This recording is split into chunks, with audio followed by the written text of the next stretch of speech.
The Lord spoke to Moses in the plains of Moab by the Jordan at Jericho, saying, Command the children of Israel that you shall give to the Levites from their hereditary possession cities in which to dwell, and you shall give the Levites open spaces around the cities.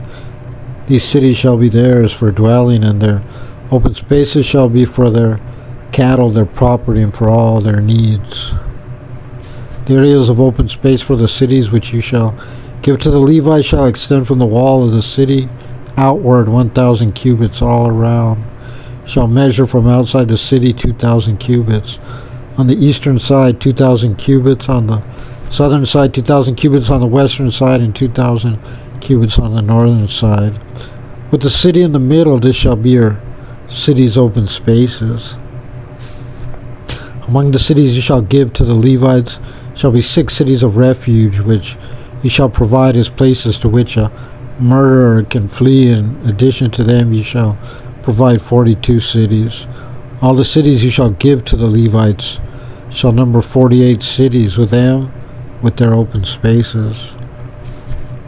And as for the cities that you shall give from the possession of the children of Israel, you shall take more from a larger holding, and you shall take less from a smaller one. Each one according to the inheritance allotted to him shall give of his cities to the Levites.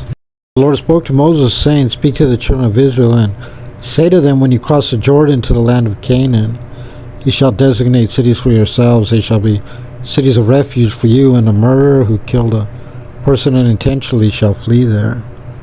These cities shall serve you as a refuge from an avenger, so that the murderer shall not die until he stands in judgment before the congregation. The cities that you provide shall serve as 6 cities of refuge for you.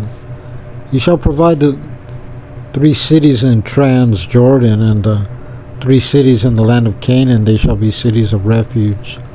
These 6 cities shall be a refuge for the children of Israel, and for the proselyte and resident among them, so that anyone who unintentionally kills a person can flee there. If he struck him with an iron instrument and he dies, he is a murderer, and the murderer shall be put to death. If he struck him with the fist-sized stone, which is deadly, and he dies, he is a murderer. The murderer shall be put to death. Or with a fist-sized wooden instrument, which is deadly, and he dies, he is a murderer, and the murderer shall be put to death. The blood avenger shall kill the murderer. He may kill him when he meets him, if out of hatred he pushed him or threw something at him with premeditation and he died, or if he maliciously struck him with his hand and he died. The assailant shall be put to death. He is a murderer. The blood avenger may kill the murderer when he meets him, but if he pushed him accidentally without malice, or threw an object at him without premeditation, or with any stone which is deadly, without seeing his victim, he threw it down at him and killed him, but he was not his enemy and bore him no malice, and the congregation shall judge between the assailant and the blood avenger on the basis of these judgments.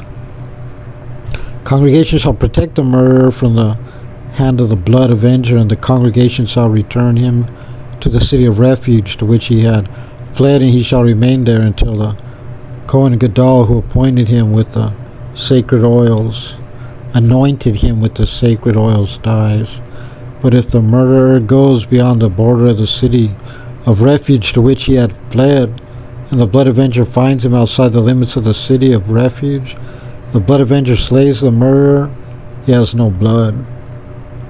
For he shall remain in the city of refuge until the Kohen Gadol dies, and only after the Kohen Gadol has died may the murderer return to the land which is his possession. He shall be for you a statute of justice for all your generations in all your dwelling places. Whoever, namely the blood avenger, kills a person based on the testimony of witnesses, he shall slay the murderer. A single witness may not testify against a person so that he should die. He shall not accept ransom for the life of a murderer who is guilty of death, for he shall be put to death. Who shall not accept ransom for one who... You shall not accept ransom for one who has fled to a city of refuge, to allow him to return to live in the land before the Kohen has died. You shall not corrupt the land in which you live, for the blood corrupts the land, and the blood which is shed in the Land cannot be atoned for except through the blood of one who shed it. You shall not defile the land where you reside, in which I dwell, for I am the Lord who dwells among the children of Israel.